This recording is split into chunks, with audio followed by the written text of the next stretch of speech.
of the officers of a member of parliament, that is Gatanga legislator Wakile Muriu, who, when the motion of impeachment was tabled in the National Assembly by Mwengi Mtuse, who is the Kibwezi West member of parliament, he raised concerns on the public participation. And now I'm joined live by Honorable Wakile Muriu. Thank you so much for getting time.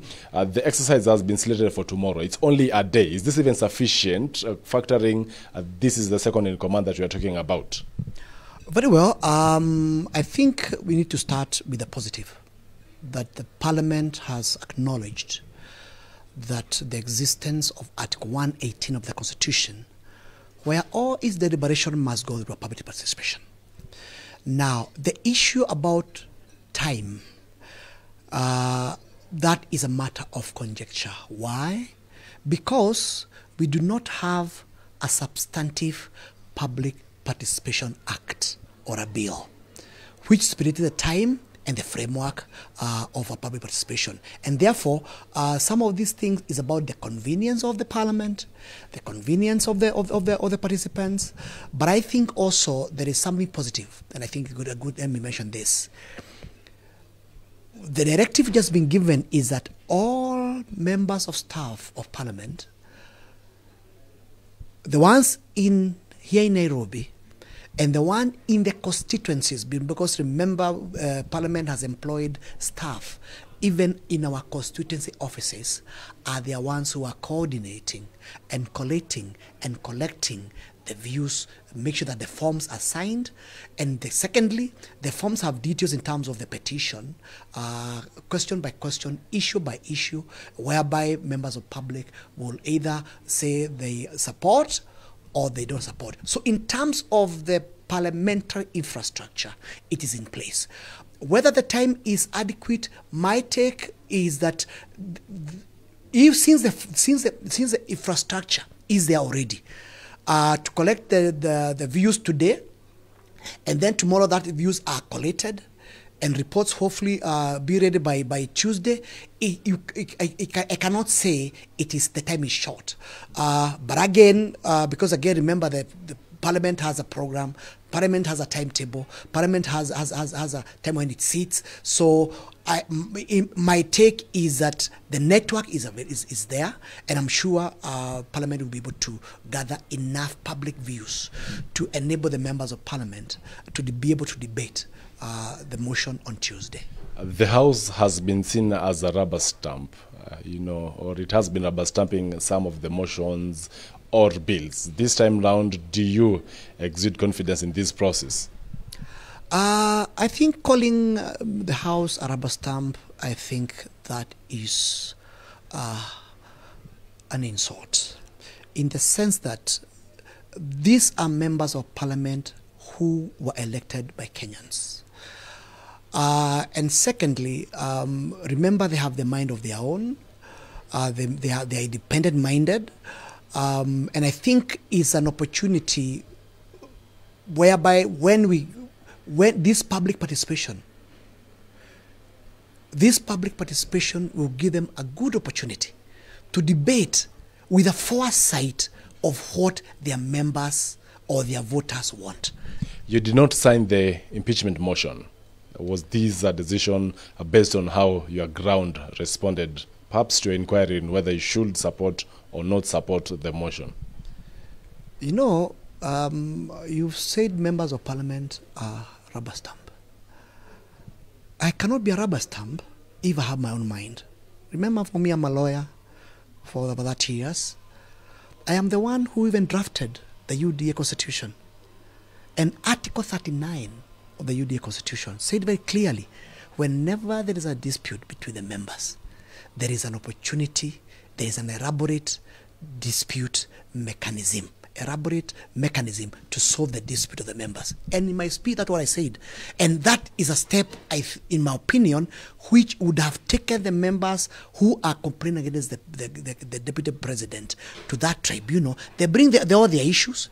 Then the deputy president comes in and come and defend himself, and the party makes a decision. That is a step which you have missed, and that step will cost this country a lot. In 5 seconds or less, are you concerned, especially with the voice of the president on this matter not being there? He's silent on this. This is not a presidential issue. This is a parliamentary issue. Remember Article 150 gives the full power of impeachment of a deputy president and even the president to the House. Thank you. That's the Gatanga Member of Parliament, Wakile Muriu, who has been speaking to us. Remember, today, the afternoon sittings of Parliament have been suspended to pave way for the legislators to make, of course, their way to their various constituencies. And come Tuesday, there will be a morning session just to give at least each member and the mover of the motion an adequate time to participate in this important process. Each member will get 5 minutes, the mover of the motion 1 hour, even as the Deputy President Rigathi Gachagua will get 2 hours 30 minutes to put a defense, even as, of course, the House will sit up to about late night just to consider the motion. Back to you in studio, Alan. Of course, more details later on in our subsequent bulletins. Very well, Chacha, thank you for that update. Moving on, today marks a significant milestone for community empowerment as Absa Bank Kenya officially launches the Absa Kenya Foundation. This new initiative underscores the bank's steadfast commitment to fostering sustainable prosperity in the region. Through innovative solutions and strategic partnerships, the foundation is poised to tackle local challenges head-on, creating impactful opportunities for communities across Kenya. Through this journey, initially it started as CSR, where you are just contributing to charities as and when they come up. Along the way, we started prioritizing our activities and seeing how we can have more impact, how we can focus on those areas that are important to the country and to our partners as well. And that was a very, very crucial phase that we've gone through. But more recently, the world has been talking about sustainability. And in the world of finance, that speaks to sustainable finance as we do our core job as banks, but also how we make our own operation as Absa sustainable. And in that journey, we've partnered with many other corporates who are here today. We've done 2 rounds of our sustainability report, and Waziri, you are out of the country, but your PS was our chief guest about 2 weeks ago when we launched our second sustainability report for Absa. And so the journey has been long. The step we are in today is a very, very important one as we launch the Absa Kenya Foundation. It's a vehicle that will allow us to scale up the impact of our activities and to be able to invite partners and other people that are ready to work with us.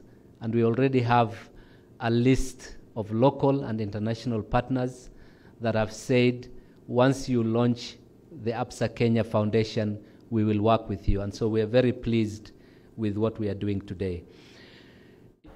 Well, that's just about it for K24 News. Thank you for making time for the segment. I'm Alan Owino. Our sign language interpreter for this session has been Walter Asoe. Coming right up next is Jungula Sporty. Stick around for that. Do have yourselves a lovely one.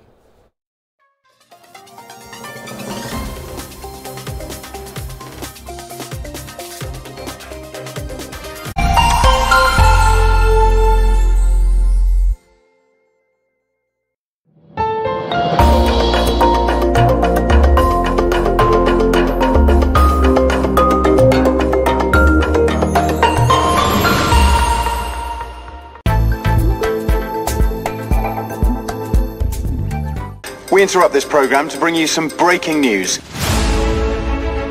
Meet the team of undercover teenage spies working for a fictional version of the secret intelligence agency known as the MI9.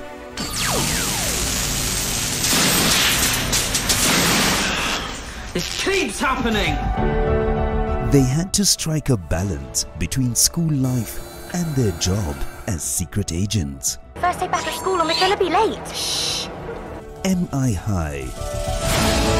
Every Saturday from 10 a.m.